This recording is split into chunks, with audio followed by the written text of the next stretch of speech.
بسم اللہ الرحمن الرحیم ورفعنا لک ذکرک صدق اللہ العظیم۔ ماہ ربیع الاول اور پاکستان کے حالات، سیلاب کی تباہ کاریاں، اس کے بعد ہونے والے سیلاب کے متاثرین کی ذب و حالی،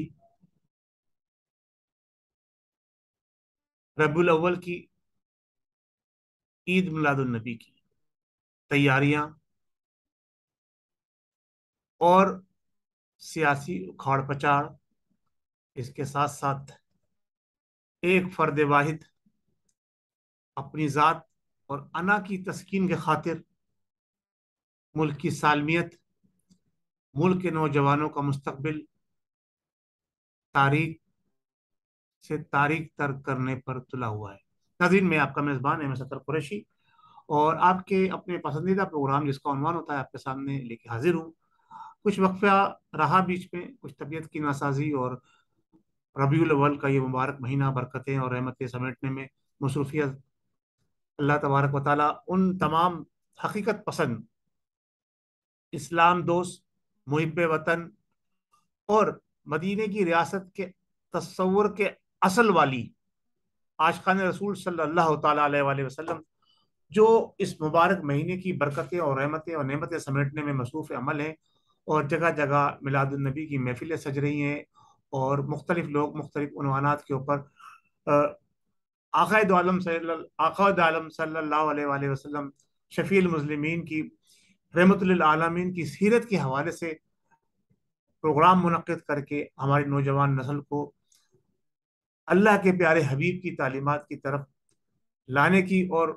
ان کے اسوہ حسنہ کو بیان کرنے کی کوشش ہے اور جدوجہد میں مصروف عمل ہے۔ اس کے ساتھ ساتھ وہی لوگ جو یہ کام کر رہے ہیں، وہی لوگ آپ نے دیکھا کہ پچھلے دنوں سیلاب زدگان کی مدد میں پیش پیش بھی نظر آئے، چاہے وہ مردان ہو، چاہے وہ بلوچستان ہو، چاہے وہ سندھ کے نواحی علاقے ہوں۔ ہم نے ایسے ہی لوگوں کو دیکھا جو کہ سر پہ امامے بھی باندھے ہوئے تھے اور جو درود و سلام کے نذرانے بھی پیش کر رہے تھے، وہی انسانیت کی خدمت میں پیش پیش نظر آئے۔ کیوں کہ محسن انسانیت شفیع المسلمین کا جو طریقہ کار تھا کہ اپنے مسلمان بہن بھائیوں کی مدد کرنا، اس کو انہوں نے اپنانے کی کوشش کی، جدوجہد کی۔ دوسری طرف شیطانی چرغا، شیطانی ٹولہ، شیطانی قوتوں کے تابع دار لوگ، وہ ابھی بھی اپنے جلسے جلوس اور اپنی ریلیاں نکالنے اور لانگ مارچ کرنے کی دھمکیاں دیتے نظر آ رہے ہیں۔ پہلے کہتے ہیں میں معافی نہیں مانگوں گا، پھر گھر جا کے معافی مانگتے ہیں۔ جب اپنی جان پر بنتی ہے تو گھٹنے ٹیک دینے میں دیر نہیں کرتے، اور جب عوام کی بات آتی ہے تو روپوش ہو جاتے ہیں۔ وہ کہیں بھی سیلاب زادگان کی مدد کرتے نظر نہیں آئے۔ جنہوں نے رحمت للعالمین اتھارٹی بنائی تھی وہ غائب ہیں۔ اب ربیع الاول کے اس مبارک بابرکت مہینے میں صرف اپنی ذات کو بچانے کے لیے، اپنے آپ کو دوام بخشنے کے لیے جدوجہد، کوششیں، معافییں اور گھٹنا ٹیکی اور جناب علی بدخماشی کرتے نظر آ رہے ہیں۔ ناظرین، یہ میرا مکس پروگرام ہے، آپ اس کو انشاءاللہ تبارک و تعالیٰ دیکھ کر محظوظ ہوں گے، اور آپ کو یہ حقیقت واضح طور پر نظر آ جائے گی کہ یہ وہ قوتیں جو ملک کے اندر امن، خوشحالی اور ملک کو صحیح معنوں میں اسلامی ریاست کے تصور میں چلتا ہوا دیکھنا چاہتی ہیں، میدان عمل میں نکلی ہوئی درود و سلام کے نذرانے اور گجرے پیش کرتی ہوئی نظر آ رہی ہیں۔ بقیہ وہ لوگ جو زبانی کلامی بات کرنے والے، جو صرف اسلام اور پیارے آقا کی ذات سے اپنی ذات کو فائدہ پہنچانے والے، جو اسلام کو اسلامی ٹچ دے کے اپنی تقریروں کے اندر نوجوانوں کو اور مسلمانوں کا سچے عاشق رسول صلی اللہ تعالی وسلم کے دلوں کو اپنی طرف وڑنے کی جدوجہد کرتے ہیں، وہ ابھی اس وقت آپ کو نظر نہیں آ رہے۔ ناظرین، ہم نے ماضی میں بھی دیکھا اور ابھی بھی دیکھ رہے ہیں، اور اللہ تبارک و تعالیٰ کے فضل و کرم سے ایسے لوگوں کے ساتھ بیٹھک اور صحبت رہی کہ جو اللہ اور اس کے حبیب کے احکامات کی صحیح معنوں میں پیروی کرتے ہوئے نظر آئے، اسوہ حسنہ پر چلتے ہوئے نظر آئے، اور انہوں نے اسلام کو دوام بخشنے کے لیے اپنی زندگیاں صرف کر دیں، اور پاکستان کو کانسٹیٹیوشن دیا اور اس کانسٹیٹیوشن کے اندر یہ بات واضح طور پر تحریر ہے کہ پاکستان کے اندر قرآن اور سنت سے تصاد رکھنے والا کوئی بھی قانون کسی بھی صورت میں پاس نہیں کیا جائے گا، چاہے اسمبلی کے 110% ارکان اس کے حق میں ووٹ دیں۔ تو ٹرانسجینڈر قانون کے اندر جو دھوکہ دہی کے ذریعے پاس کیا گیا، اس میں بھی علماء کرام اپنی کوششیں جہد کر رہے ہیں، اور اس کو صرف ان لوگوں کے لیے استعمال کیا جائے گا جو کہ اللہ تبارک و تعالیٰ کی قدرت کے نمونے ہیں دنیا کے اندر، نہ وہ مردوں میں شمار ہوتے ہیں نہ وہ عورتوں میں شمار ہوتے ہیں، ان کو اپنی مرضی کا جنس تعین کرنے کے لیے موقع دینے کے لیے یہ قانون بنانا تھا، جس کو غلط انداز میں پیش کر کر جناب علی ہمارے نوجوان نسل کو بگاڑا جا رہا ہے۔ اور نوجوان نسل کو، یہ وہی لوگ ہیں جو یہود و نصارہ کے چاہنے والے ہیں، یہ وہی لوگ ہیں جو پاکستان کے دشمن ہیں، یہ وہی لوگ ہیں جو آقائے دو عالم سید المرسلین خاتم النبیین محمد مصطفیٰ صلی اللہ تعالی وسلم کو اللہ کا آخری نبی نہیں مانتے۔ زبان سے چاہے وہ کچھ بھی کہیں، وہ کہتے ہیں نا چھپے ہیں بت آستینوں میں، تو یہ وہی والا حساب ہے کہ یہ زبان سے یہ باتیں کہتے ہیں، لیکن عملی طور پر جو ان کے اقدامات آپ کو نظر آ رہے ہیں وہ آپ پہلے دن سے دیکھ لیں عمرانی سیاست کو، نیازی سیاست کو، کہ اس نے کیا اقدامات کیے ہیں، کس حق میں اس نے کیا بات کی ہے۔ ان کے دور حکومت کے اندر جو پنجاب ٹیکسٹ بک بورڈ کے اندر اسلامائزیشن کے حوالے سے بکوں کے اندر جو وہ اسلامک چیپٹر کو ڈالا گیا، اس میں کلمہ طیبہ کی تحریف کی گئی اور دوسرے کلمے کو توڑ مروڑ کے اس پہ پیش کیا گیا۔ یہ ویڈیو میڈیا کے اوپر، سوشل میڈیا پر یہ کلپ عام ہے کہ اس کتاب میں جو پنجاب ٹیکسٹ بک بورڈ کے اندر 2020-21 میں چھپی ہے، اس میں سے کلمہ طیبہ، دوسرا کلمہ اشہد ان لا الہ الا اللہ وحدہ لا شریک لہ کو جناب علی وحدہ لا شریک کا لفظ وہاں سے لا شریک کا لفظ ہٹا دیا گیا۔ یہ ساری سازش، یہ تانے بانے اسی طرف جاتے ہیں۔ دوسری طرف انہوں نے ایک اور فتنہ گری کی ہے پنجاب حکومت نے، خاص طور سے ابھی حال ہی کے اندر، کہ جناب علی انہوں نے قادیانیوں کو مساجد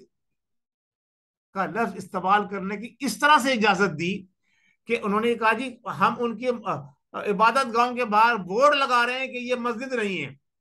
یعنی آپ جس قانون کے اندر یہ ہے کہ وہ کسی بھی طرح سے تشہیر نہیں کر سکتے، اب ان کو یہ ووٹ لگا کہ جی یہ مسجد نہیں ہے، قادیانیوں کی عبادت گاہ، یعنی یہ ایک قادیانیوں کا جو ہے انسٹیٹیوشن ہے، یہ آپ نے تسلیم کر لیا۔ اور ان کے جگہ جگہ ووٹ پہلے تو کوئی جانتا ہی نہیں تھا، جب ہم نے اپنا اسکول کا دور گزارا ہے، کالج کے دور میں آئے تو ہمیں صحیح معنوں میں پتہ ہی نہیں تھا کہ قادیانی ہوتے کیا ہیں۔ اب قادیانی ہر زبان کے اوپر عام آ گیا ہے کہ قادیانی کیا ہیں۔ تو یہ سارا ان کی ایک تحریک ہے جس کے ذریعے یہ بتانا چاہتے ہیں کہ جناب علی پہلے قادیانی کبھی بھی اپنے آپ کو ظاہر نہیں کرتے تھے، چھپتے تھے، اپنا کبھی یہ بتاتے ہی نہیں تھے کہ جی ہم کون ہیں، لیکن اب وہ کھلم کھلا بتاتے ہیں جی ہم قادیانی ہیں۔ یہ صرف اور صرف یہ 4 سالہ دور اور تحریک جسے کہتے ہیں انصاف کی حکومت کے دوران اور اس تحریک کے اندر ان لوگوں کو جو دوام بخشا گیا، اس کے نتیجے میں یہ کچھ سامنے آ رہا ہے۔ ناظرین، یہ مہینہ بڑا برکتوں والا مہینہ ہے، اور اس مہینے میں رب کائنات نے اپنا پیارا محبوب اس دنیا میں بھیجا، ظاہری طور پر جس کی تخلیق حضرت آدم علیہ السلام سے پہلے اللہ تبارک و تعالیٰ نے اپنے نور کے ذریعے کی تھی۔ وہ نور بھی ہیں اور بشر بھی ہیں، ان کو رب کائنات نے خاتم النبیین بنا کر اس دنیا میں بھیجا، اور ہمیں یہ فخر حاصل ہے کہ ہم آخری امت ہیں، یعنی ہم خاتم الامت ہیں، یعنی ہمارے بعد اب کوئی امت آنے والے نہیں، کیونکہ کوئی نبی نہیں آئے گا تو نبی نہیں آئے گا تو امت بھی نہیں آئے گی۔ یہ اعزاز ہمیں حاصل ہے، ہمیں اس کی لاج رکھنی ہوگی، اور ہمیں سید المرسلین خاتم النبیین محمد مصطفیٰ صلی اللہ تعالیٰ علیہ وسلم کے احکامات کی روشنی میں اپنی زندگیوں کو گزارنے کے لیے سچائی اور حقیقت پر مبنی باتیں بھی کرنی ہوں گی، اور سچائی اور حقیقت کا ساتھ دیتے ہوئے اپنے ملک اور اپنی سرحدوں کی بھی حفاظت کرنی ہوگی۔ اور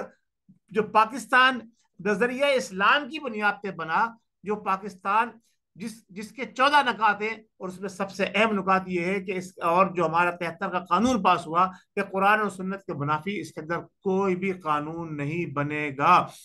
دنیا کے اندر واحد مملکت ہے جو نظریہ اسلام کی بنیاد پر موضوع وجود میں آئی. اس کو شیطانی قوتیں، قادیانی، یہودی لابی اس کو ختم کرنا چاہتی ہیں اور اس کے ایٹمی اثاثوں کو منجمد کرنا چاہتی ہیں. کہ میں نے اپنے 6 مہینے پہلے پروگرام میں ہی بتایا تھا کہ پاکستان کی تقسیم کے لیے پلاننگ کر لی گئی ہے. اور میں نے بلو شیروانی کے حوالے سے بھی پروگرام کیا تھا اور جب بھی بتایا تھا کہ باہر سے امپورٹ کیے جا رہے ہیں لوگ، ان کو ریلیف دیا جائے گا. ریلیف دیتے چلے آ رہے ہیں، دیکھتے ہیں ریلیف کس طرح سے کس کس کو ملتا ہے. اور عدالتیں بھی وہی کردار ادا کر رہی ہیں کہ چوروں اور مجرموں کو جو ہے معافیا دے رہی ہیں، چاہے اس میں موجودہ حکومت کے لوگ ہوں، چاہے اس میں سابقہ حکومت کے لوگ ہوں جن کو بری کیا گیا. ابھی جناب علی بدنیانتی کے اوپر انہوں نے جناب علی دھوکہ دہی کری. پہلے کہا میں معافی نہیں مانگوں گا، میں نے کوئی جرم نہیں کیا ہے، میں نے تو ایک بات کہی تھی. اب پھر انہوں نے معافی مانگی، عدالت نے ان کو باعزت بری کر دیا. حالانکہ اسی طرح کے سیملر کیس کے اندر پہلے 2 وزیر اعظم کو گھر بھیجا جا چکا تھا. ناظرین، تو یہ ساری چیزیں آپ کے ذہن میں ہونی چاہیے. اللہ تبارک و تعالیٰ سے ہم دعا کرتے ہیں کہ اللہ تبارک و تعالیٰ اس مہینے کی برکتیں اور رحمتیں عطا فرمائے. اور جو سچے مسلمان، جو پیارے آقا کے چاہنے والے ہیں، وہ آپ کو اس مہینے میں درود و سلام کی محفلیں سجاتے نظر آئیں گے. وہ کہتے ہیں کہ جو کچھ بھی اللہ تبارک و تعالیٰ نے اس کائنات میں بنایا ہے وہ اپنے حبیب کے صدقے میں بنایا ہے. تو ہم تو اس کے صدقے پہ جینے والے ہیں. ہم تو ایک وسیلے کے ذریعے ساری چیزیں حاصل کر رہے ہیں. اللہ تبارک و تعالیٰ ہم کو اپنی رحمت کے سائے میں لے لے اور جتنے بھی عاشقان رسول ہیں سب کو اپنی زبان میں رکھے اور تمام کی تمام مشکلات دور فرمائے. اللہ تبارک و تعالیٰ میرے وطن پاکستان کی بھی حفاظت فرمائے ان شیطانی فتنوں سے، قادیانی فتنوں سے، لادینی قوت سے. اللہ تبارک و تعالیٰ پاکستان کو محفوظ فرمائے. بہت شکریہ. السلام علیکم ورحمۃ اللہ وبرکاتہ. پاکستان زندہ باد. رہے گا یوں ہی ان کا چرچا، رہے گا پڑے خاک ہو جائیں جل جانے والے. محمد کا میلاد ہم مناتے ہیں، مناتے رہیں گے. جو رب نے کیا ہے کام وہ ہم کر رہے ہیں اور کرتے رہیں گے. کہ رب کے کیے ہوئے کام کو نہ کوئی مٹا سکا ہے نہ کوئی مٹا سکے گا. بہت شکریہ. پاکستان زندہ باد.